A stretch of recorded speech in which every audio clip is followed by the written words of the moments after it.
नमस्कार मु मोनालिसा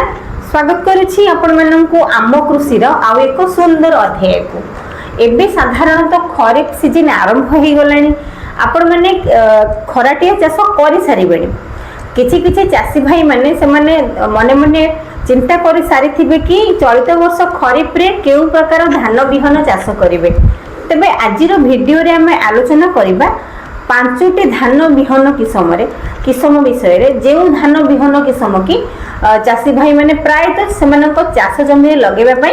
पसंद करि थांती तबे चलंतु देरी न करी हमें आलोचना करिबा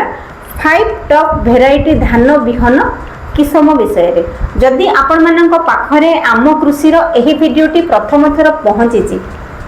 दयाकरी आम कृषि यूट्यूब चैनल को सब्सक्राइब करंतु आम कृषि यूट्यूब चैनल रे केवल आपण कृषि भित्तिक वीडियो ही पाइबे अलगा कोनोसी वीडियो आपण को आम कृषि चैनल रे आपण पाइबे नाही तेणु करी आपण जदि चाष विषय जानिया पई इच्छुक जदि आपण जने चाषी ताहले निश्चित भाव में आपण आम कृषि यूट्यूब चैनल को सब्सक्राइब करंतु तबे चलंतु आगे देरी न करी हमें आगु को जानिबा टॉप 5 धान बिहन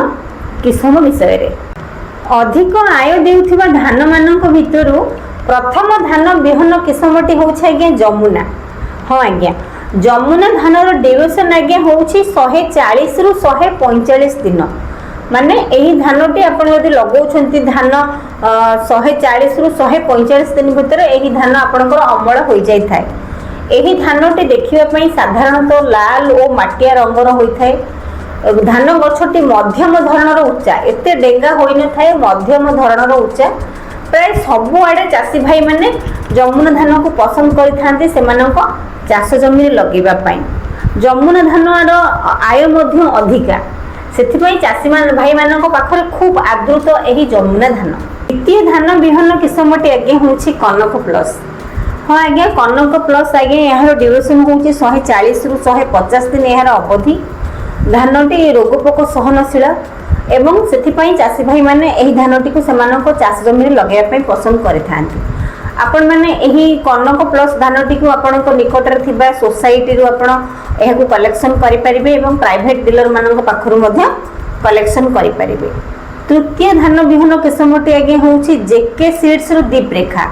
एही धानर अवधि आगे 120 रु 125 दिन आगे दीप रेखा सीड्स रो धानर अवधि बहुत भल धान बिहन किसमटी आगे अधिक अमल मध्य देई थाए जो चासी भाई माने सळ माने शीघ्र धान काटिया पई चाहुचंती ताहाले से माने दीप रेखा धान लगेई परिबे सेमानक चाष जमी रे दीप रेखा धान लगेई परिबे जोटा कि 120 रु 125 दिन चतुर्थ नंबर धान बिहन किसमटी आगे होउछि भूलक्ष्मी सीड्स रो भू 11 120 रु 135 दिन आगे एहार ड्यूरेशन बहुत भल धान बिहन किसमटी आपण भू 11 सीड मध्ये आपणक धान चाष जमी रे लगेई परिबे जेते नुआ धान बिहन किसम आसिले मध्य चासी भाई माने केबे स्वर्ण धान को भूलिबे नाही कोठी ना कोठी खंडिए से माने स्वर्ण धान सेमानक चाष जमी रे करिथिबे आजिरो वीडियो रे मु आपण मानक संगरे पांचटी टॉप वेराइटी धान बिहन किसम विषय रे आलोचना करली चलित वर्ष खरीफ रे आपण केउ प्रकार धान बिहन चाष आपनक चाष जमी रे लगे पई जाउछथि कमेंट रे कहिबे एवं आपण केउ प्रकार धान बिहन विषय रे जानिबा पई चाहुचंती कमेंट रे कहिले मु सही धान बिहन किसम ऊपर मध्ये वीडियोटी करि परिबी जदि आपण मानक पाखरे एबे धनिचा सीड्स रो आवश्यक अछि आपण धनिचा को आपनक चाष जमी रे लगे पई चाहुचंती ताहले ऊपर जो प्रोडक्ट आगे दिया जायछि से प्रोडक्ट ऊपर आपण क्लिक करिवे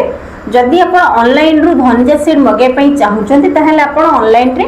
धनिचा सीड मगे परिबे जो प्रोडक्ट ऊपर क्लिक कले आपण धनिचा सीड पाई परिबे जदि आपण धनिचा सीड आपणकर एग्रीकल्चर ऑफिस रु कलेक्ट करूछंती ताहले बहुत भलो जदि आपण ए पर्यंत कलेक्ट करि पारि नाहंती ताहले आपण ऑनलाइन माध्यम रे मध्ये धनिचा सीड्स को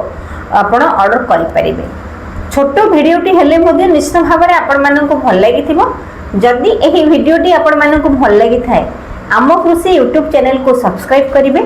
वीडियोटी को प्रथम रु शेष पर्यंत निश्चित भाव में देखिबे रहिली नमस्कार मु मोनालिसा देखा हम आपण मानक सहित आम कृषि ଆଉ ଏକ ସୁନ୍ଦର ଅଧ୍ୟାୟରେ।